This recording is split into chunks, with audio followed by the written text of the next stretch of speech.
It's unlike the Forte. When you bring the audio back, it still retains the nicer qualities of the higher end piece of equipment that I have here, so I can kind of feel in some way that I'm taking the studio with me when I go.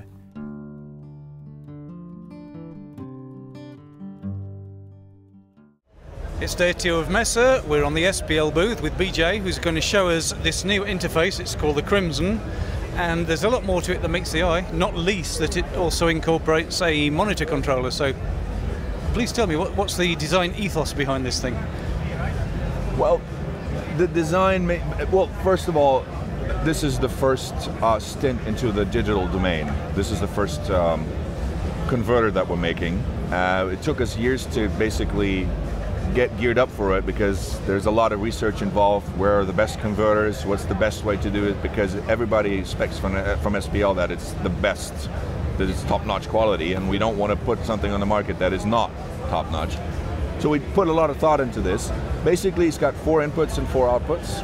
It's got 2 microphone ins with a gain, 48 volts phantom power and a high-pass filter, and 2 line inputs. These line inputs are accessible from the back and from the front, so in case you have a project studio where you're sitting in front of it and you have somebody who wants to play guitar or whatever, just quickly plug it in the front. Then we have a couple of selectors. You want to record 1 or 2, 3 and 4.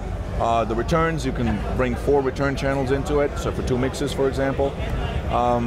You have external sources like an iPod or a CD player if you want to listen to reference mixes or anything like that. There's 2 microphone inputs here, 4 line inputs, and then you have the sources, a mini jack for an iPod, a Chench, and 2. So what's the maximum number of channels you can record simultaneously? Would that 4. be 4? That will be 4, and you can go up to 192 kilohertz on 24-bit. Yeah, and that's using regular USB 2. That's using regular USB 2, and our tests have shown that with 4 channels with 192 at 24, there is no problem with the data rate.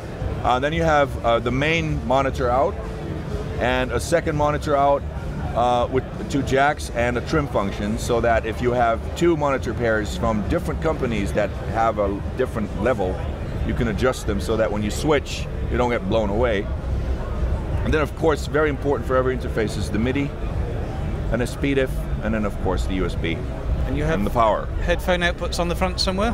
Headphone jacks are in the front here. These are the 2 line inputs for the front, and these are the headphone jacks.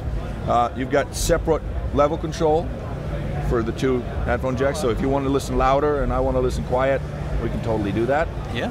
Then there's a crossfader here. On this position you listen to the return from the DAW, and in this position you listen only to the input.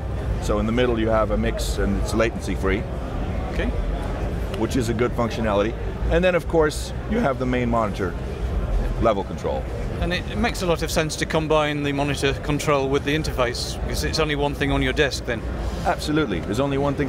What we purposely didn't put in there is a talkback section, because maybe we're wrong, but we're presuming that people who are going to have this might not necessarily have a studio of such dimensions that you will need a talkback. Yeah, it's the guy working in one room. They're going to be working in one room. It's for project studios, from semi-professional studios, with just who work mainly in the box, but who need a very high quality And is it priced for the project studio? That's the big question. Absolutely a project studio price. Suggested retail price is going to be around 549, 550 euros. And I think the street price will then result in about just under 500. 499 is usually what they're going to be aiming for. And you're shipping sometime during the summer? July. We are aiming at shipping in July. Oh, and one thing I would like to mention, because we're very proud of this, these 2 microphone preamps are actually the exact preamps that we use in our high quality gain station.